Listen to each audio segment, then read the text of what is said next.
Sayonara. E nós somos alunos do 6º período do curso de enfermagem da UF do campus de Floriano.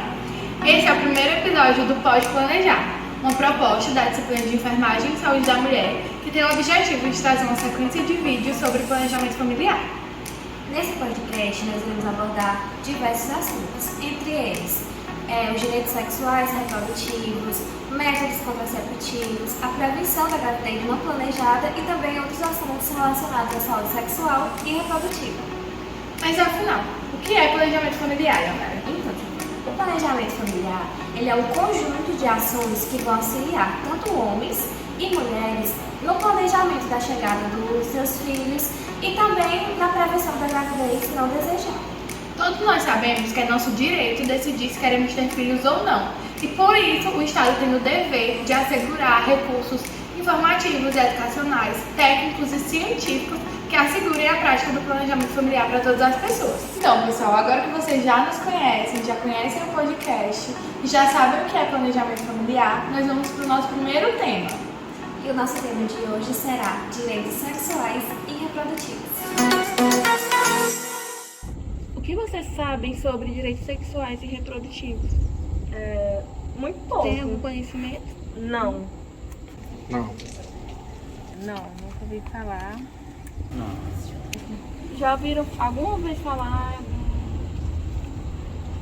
veículo de mídia sobre não. questões assim? Já ouvi falar, mas não tenho conhecimento não. Mais ou menos uma base de como é, mas expressar assim, cientificamente o que é, não sei. Não que eu me lembro. Sobre isso não. Bom, direito é direito, está assegurado em Constituição, a gente sabe disso. E falando um pouco sobre o contexto histórico, os direitos humanos eles são um conjunto dos nossos direitos sociais que vão surgir como uma resposta aos horrores acontecidos na Segunda Guerra Mundial. O pressuposto inicial é de que os direitos humanos eles são universais e inerentes à condição social da pessoa, só que na prática a gente sabe que não é bem assim que acontece. O direito à vida, à alimentação, à saúde, à moradia, à educação, direito ao afeto, os direitos sexuais e os direitos reprodutivos, eles são considerados direitos humanos fundamentais, e respeitá-los é promover a vida em sociedade, sem discriminação de classe social, de cultura, religião, raça, etnia ou orientação sexual. Para que exista a igualdade de direitos, é preciso respeito às diferenças. Não existe um direito mais importante que o outro. Para o pleno exercício da cidadania, é preciso a garantia do conjunto dos direitos humanos. Nas últimas décadas, registraram-se grandes avanços na legislação internacional e nacional sobre as dimensões da reprodução e da sexualidade como direitos humanos. Muitos avanços já foram conseguidos no sentido de assegurar que as pessoas de todas as orientações sexuais e identidades de gênero possam viver com a mesma dignidade e respeito que todas têm direito. A ideia de direitos sexuais implica, portanto, na aceitação dos diferentes tipos de expressão sexual, autonomia para tomar decisões sobre o uso do próprio corpo e igualdade de gênero.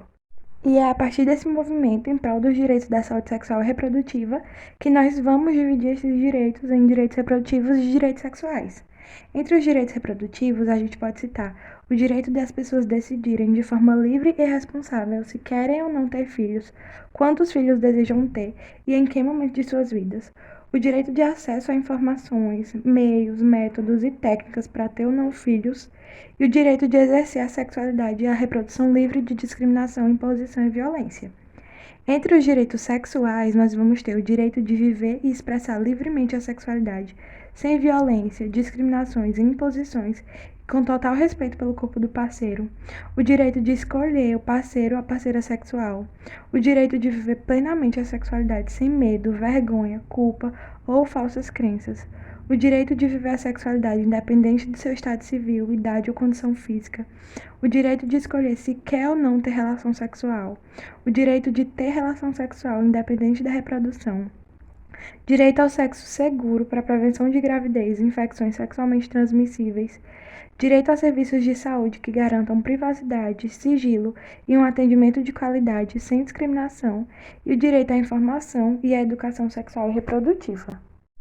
Apesar dos direitos sexuais e reprodutivos terem sido formalizados no contexto das conferências das Nações Unidas como concernentes ao planejamento familiar e ao enfrentamento da violência sexual contra as mulheres, há atualmente discursos críticos que reconhecem a necessidade de afirmar a universalidade desses direitos. O fato é que há alguns grupos populacionais que têm seus direitos humanos violados em função da sua sexualidade, como lésbicas, gays, bissexuais, travestis e transexuais, pessoas que exercem a prostituição e pessoas que vivem com HIV ou AIDS. E também há grupos os quais erroneamente se supõe o não exercício da sexualidade, como pessoas idosas e pessoas com deficiência. E além disso, tem outros para os quais se supõe a impertinência na reprodução, que é o caso de pessoas com deficiência, pessoas em situação de prisão, adolescentes e pessoas com orientações sexuais não heterossexuais. A equidade entre homens e mulheres ela é fundamental para tornar realidade os direitos humanos, e para isso é fundamental compreender sexo e gênero como conceitos distintos. Sexo refere-se a um conjunto de características genotípicas e biológicas. Já gênero é um conceito que se refere a um sistema de atributos sociais, papéis, crenças, atitudes e relações entre homens e mulheres, os quais não são determinados pela biologia, e sim pelo contexto social, político e econômico, e que contribuem para orientar o sentido do que é ser homem ou ser mulher numa dada sociedade. Portanto, gênero é uma construção social e histórica, e como a gente sabe, na maioria das sociedades, as relações de gênero ainda são muito desiguais. Falar sobre sexualidade ainda é um tabu, não é mesmo? E por isso que o nosso podcast é todo voltado para que vocês tenham esse conhecimento e informações para que a gente possa desmistificar todo esse tabu. Agora nós iremos falar sobre a saúde sexual na atenção básica. Tradicionalmente, as questões relacionadas à saúde sexual são pouco ou mesmo não são abordadas. Os profissionais de saúde em geral sentem dificuldade de abordar os aspectos relacionados à sexualidade ou à saúde sexual de seus pacientes. Trata-se de uma questão que levanta polêmicas na medida em que a compreensão da sexualidade está muito marcada por preconceitos e tabus, infelizmente. E os profissionais da saúde eles não se sentem muitas das vezes preparados ou desconfortáveis em lidar com o tema.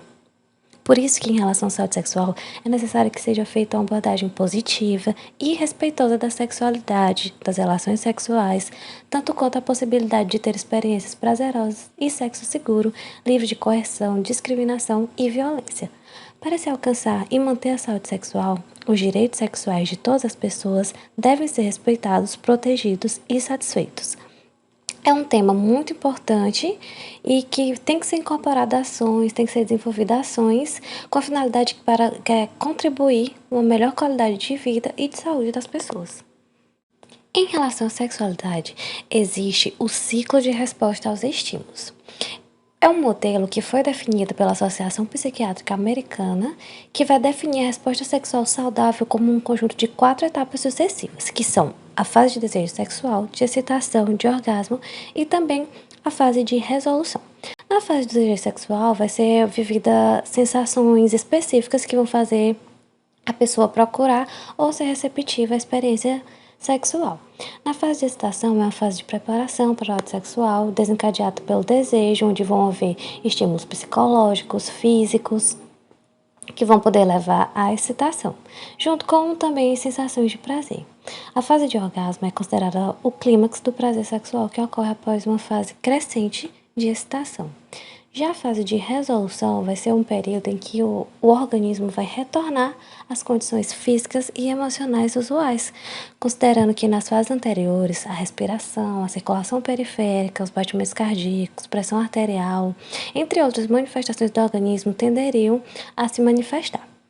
Deixar de vivenciar algumas dessas fases numa atividade sexual não vai necessariamente significar que a pessoa está com algum problema.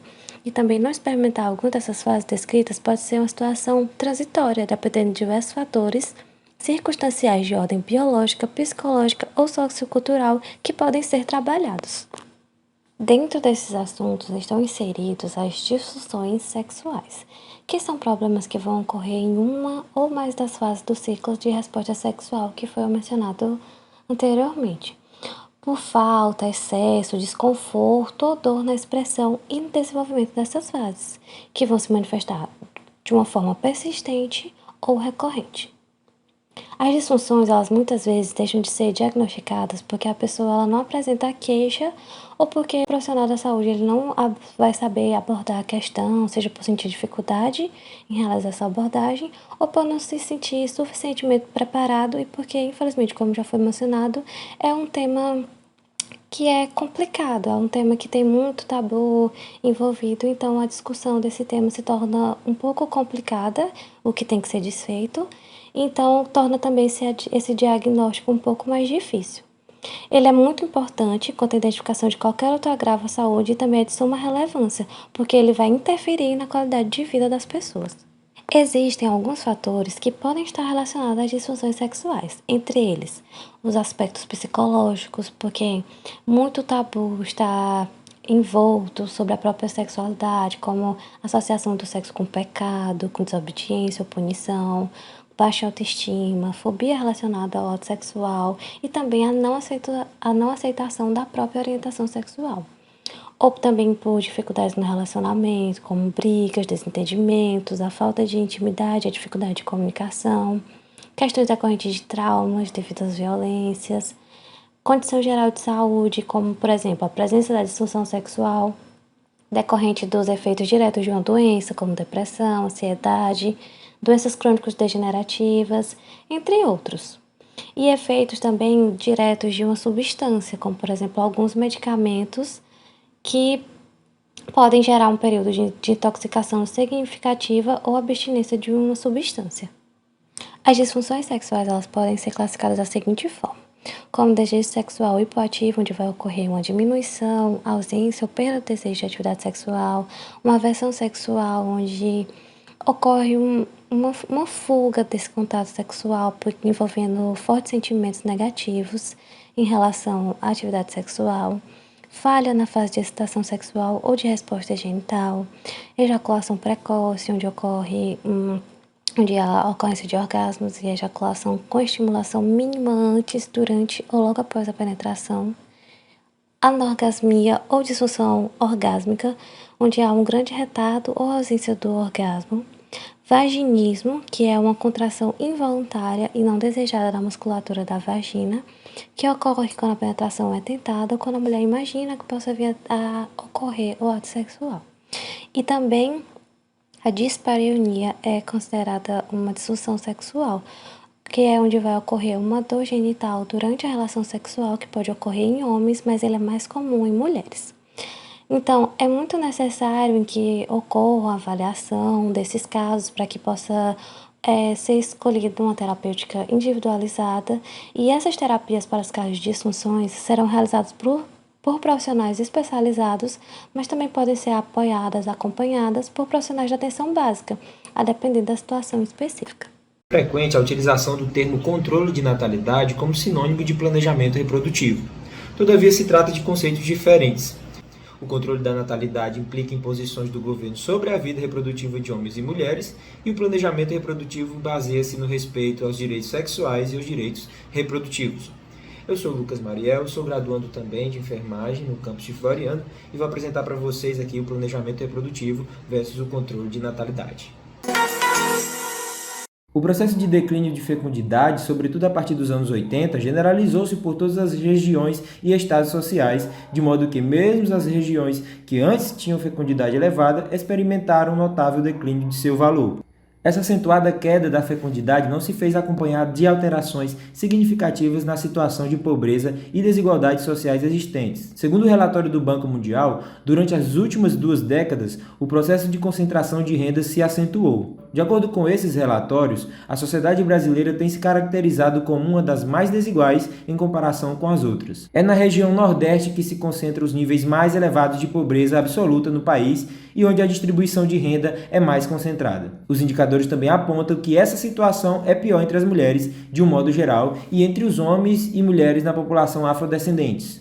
O governo brasileiro pauta-se pelo respeito e garantia dos direitos sexuais e dos direitos reprodutivos e, nesse sentido, coloca-se claramente contrário a qualquer política com caráter controlista da natalidade, ou seja, que implique imposições do governo sobre a vida reprodutiva de homens e mulheres.